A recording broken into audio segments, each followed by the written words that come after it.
என்னன்னா இந்த படம் நான் வந்து ஃபர்ஸ்ட் ஹாஃப் பார்த்துட்டு நான் வந்து உடனே சந்தானம் சாருக்கு ஃபோன் பண்ணி என்னங்க இப்படி கூத்தடிச்சிருக்கீங்க, என்ன இப்படி ஒரு காமெடி பண்ணிருக்கீங்க, ஓகே விட டபுள் மடங்கு இதுல காமெடி இருக்கு அப்படின்னு சொன்னேன். அப்ப அவர் சொன்னாரு, நீங்க வேற செகண்ட் ஹாஃப்ல இதோட அதிகமா காமெடி வச்சிருக்கேன் அப்படின்னாரு. சோ படம் பார்க்கறதுக்கு ரொம்ப ஆர்வமா இருக்கேன். டெய்லியும் ஸ்டுடியோக்கு வரும்போது ஒரு சீன் எடுத்துட்டு வருவாங்க. இன்னைக்கு இந்த சீன் எடுத்தோம் பாருங்க, அந்த சீன் எடுத்தோம். ஸோ ஒரு சிரிச்சுனே டியூன் பண்ண வேண்டியதான். ஃபர்ஸ்ட் ஹாஃப் முடிச்சிட்டோம், செகண்ட் ஹாஃப் ஒர்க் பண்ணிட்டு இருக்கோம். ஸோ படம் வந்து பயங்கரமா இருக்கு. ரொம்ப அவ்வளோ ஒரு ஜாலியா சிரிச்சுனே இருந்தோம், எங்கேயுமே கேப்பே இல்லாம. ஸோ அவ்வளோ சந்தோஷமா இருந்தது இந்த படம் மியூசிக் பண்ணதுக்கு. ஸோ ரொம்ப அப்புறம் கொஞ்சம் பயந்தேன் கூட.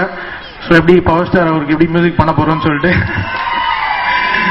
ஸோ ரொம்ப சந்தோஷமா இருந்தது, எல்லா சாங்ஸும் வந்தது. ஒரு காமெடி படம் தானே அப்படின்னு இல்லாம முதல்ல டைட்டில் ஆரம்பிச்சு அவருக்கும் பிடிக்கணும், ஜனங்களுக்கும் பிடிக்கணும், ரொம்ப யோசிச்சு பண்ணிருக்காரு. வந்து இந்த டைட்டிலே பாருங்க, டைட்டில் ஆரம்பிச்சு கண்ணால் எடுத்து நான் சேர்ந்த ரொம்ப ஒரு கேட்சியான ஒரு டைட்டில். இந்த நேரத்தில் சந்தானத்தை பத்தி நான் ஒன்று சொல்ல வேண்டிய ஒரு விஷயம் என்னன்னா, இவ்வளவு பீக்ல இருக்கிற ஒரு பொசிஷன்ல வந்து கரெக்ட் டயத்துக்கு வராரு. காலைல 7 மணிக்கு ஷூட்டிங்னா 7 மணிக்கு கரெக்டா வராரு. அது மாதிரி சொன்ன டேட்லாம் கரெக்டா அப்படியே ஃபாலோ பண்றாரு. அதே மாதிரி ஒரு நாளைக்கு 2-3 ஷூட்டிங் வச்சுக்கிட்டு டென்ஷன் எங்க அலையாம ஒரே ஒரு ஷூட்டிங் தான். அது கேன்சல் ஆயிடுச்சுன்னா கூட வேற படத்துக்கு போகாம ரிலாக்ஸ் பண்ணி ரெஸ்ட் எடுக்கிறாரோ இல்ல அடுத்த படத்துக்கான உண்டான டயலாக்ஸ் எல்லாம் ஒர்க் பண்றாரோ என்னமோ அது மாதிரி ரொம்ப நல்ல எஃபர்ட் போட்டிருக்கிறாரு. கண்டிப்பா அவருடைய எஃபர்ட் தோக்காது. இந்த படம் கண்ணா லட்டு தின்ன ஆசையா வந்து படத்தோட கதை எனக்கு தெரியும், நான் கேட்டிருக்கேன். அண்ட் இந்த படத்துல நான் ஒரு சின்ன ஒரு ரோல் வேற பண்றேன். ஒரு மாதிரி இன்ட்ரெஸ்டிங்கா இருந்தது. சிம்புவாவே நடிக்கணும் அப்படின்னு சொல்லி கேட்டாரு. சரி, நான் என்ன கதை என்ன இதெல்லாம் எதுவுமே கேட்கல. பட் நான் வந்து பண்ணேன்.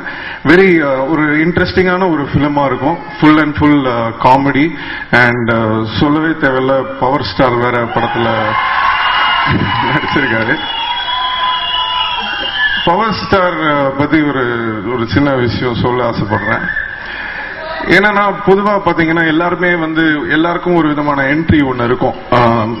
சினிமால பாத்தீங்கன்னா எல்லாரும் வந்த விதம் வந்து வேற மாதிரி இருக்கும்.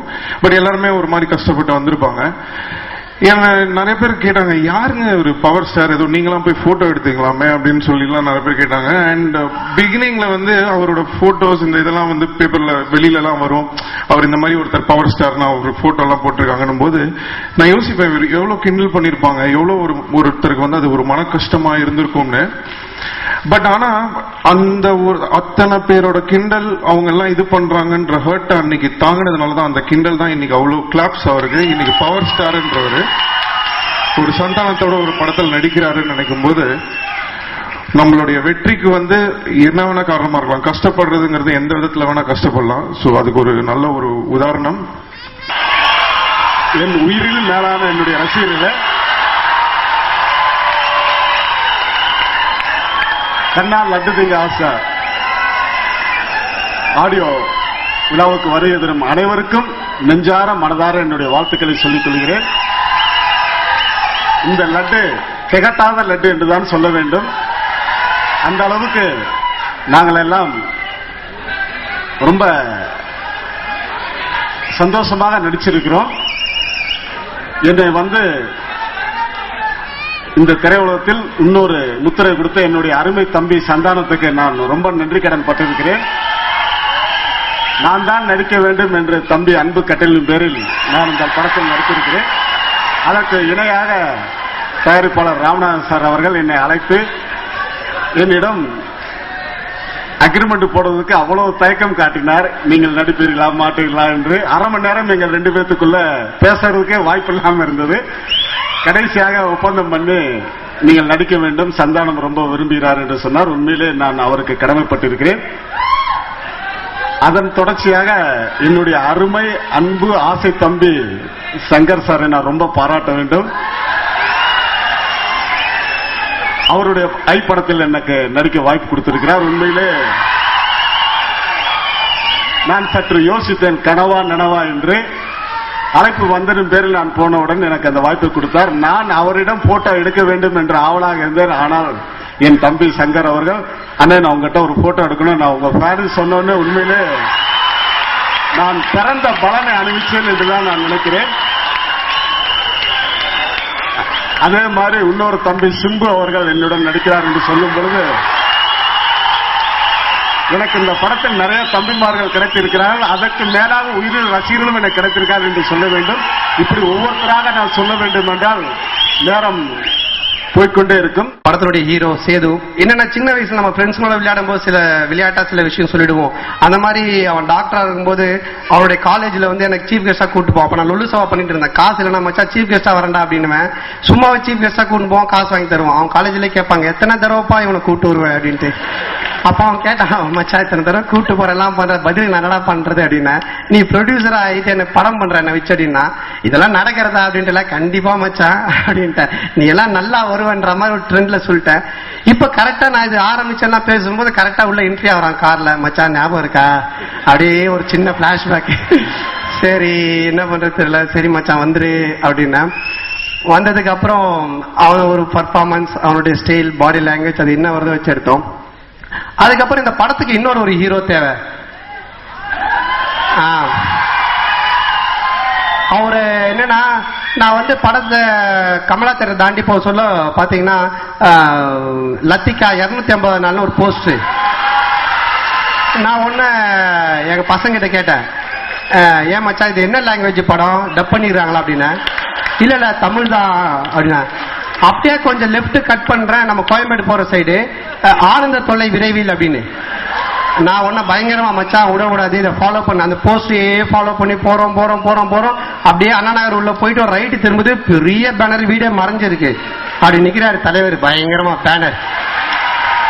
நான் என்னடா அப்படின்னு பார்த்தா வரும்போதே கட் அவுட் மாதிரி தான் வர ஸ்டைலா. ஆனா சொன்ன இந்த மாதிரி ஒரு படம் பண்றோம், நீங்க வந்து நடிக்கணும் அப்படின்னு. உடனே ஃபர்ஸ்ட் எடுத்தனா அவர் கேட்டது என்னைக்கு தம்பி ஃபங்க்ஷன் அப்படின்னாரு. எனக்கு புரியல சார், முதல்ல படம் பேசணும், அக்ரிமெண்ட் எல்லாம் இருக்கு, எடுத்த உடனே ஃபங்க்ஷன் இருக்குன்னா. இல்ல தம்பி என்னைக்கு ஃபங்க்ஷன், ஃபங்க்ஷன் வைக்க முடியாது சார், இப்ப எதுவுமே முதல்ல ஸ்டார்ட் பண்ணலாம் சார். அதுக்கப்புறம் இன்னைக்கு வரைக்கும் என்கிட்ட கேட்டிருந்தார் என்னைக்கு தம்பி ஃபங்க்ஷன், என்னைக்கு தம்பி ஃபங்க்ஷன். எனக்கே புரியல, இப்பதான் தெரியுது 2 லாரி வெளியே நிக்குது.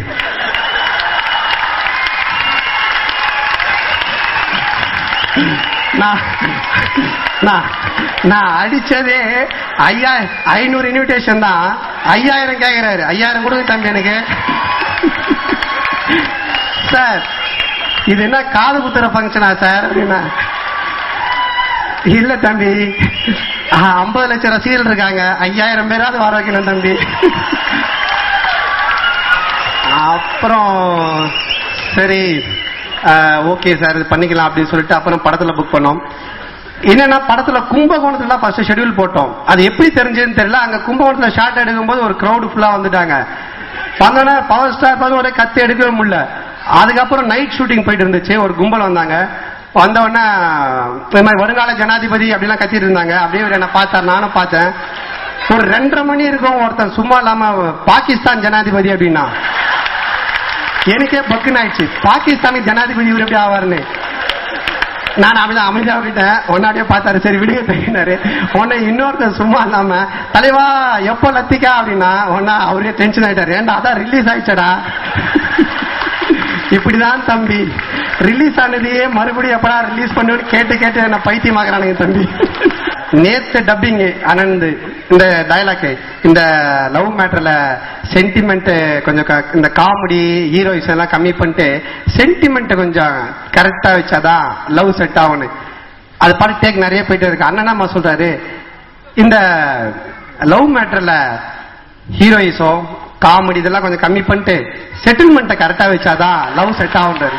நான் அப்படியே ஷாக் ஆனேன். செட்டில்மெண்ட் ஆன ஐயோ தம்பி ஒரே டென்ஷன். அதனால நான் வந்துட்டு நிறைய பேர் சிரிக்க வச்சிருக்கேன், ஸ்பாட்ல நிறைய சிரிச்சிருக்கேன். ஆனா அண்ணன் கூட சேர்ந்து ஒர்க் பண்ணி நான் ரசிச்சு சிரிச்சது இருக்கேன். ஐயோ யோ யோ யோ. படத்துல ஹீரோயின் பேரு சௌமியா. இன்னைக்கு வரைக்கும் சௌந்தர்யா சார்லத்தா சொல்றாரே தவிர சௌமியான்னு சொல்லவே மாட்டாரு. சோ அப்படி ஒரு பொக்கிஷம் எங்க அண்ணன் பவர் ஸ்டார். சோ இப்படி ஒரு அற்புதமான கூட்டணியில இந்த படம் கிடைச்சி அமைஞ்சிருக்கு. ஜாலியா எடுத்திருக்கோம், எந்த ஒரு கவலையும் இல்லை. நான் ஏன் ப்ரொடியூஸ் பண்ண இந்த படத்துல வந்து அசாரோட சேர்ந்து ப்ரொடியூசர் ஆனேன் அப்படின்னா, கதைக்குள்ள நம்ம நுழையக்கூடாது, டைரக்டரோட ரெஸ்ட்ரிக்ஷன் இருக்கும். பட் இது படமே காமெடி தான். இதுல கருத்து இருக்கா அப்புறம் கதை இருக்காலாம் எனக்கு தெரியாது. ஒன்னே ஒன்று இருக்கு, காமெடி இருக்கு. 2.5 மணி நேரம் ஒரு பயங்கரமா சிரிச்சு என்ஜாய் பண்ணிட்டு போகக்கூடிய ஒரு படம்.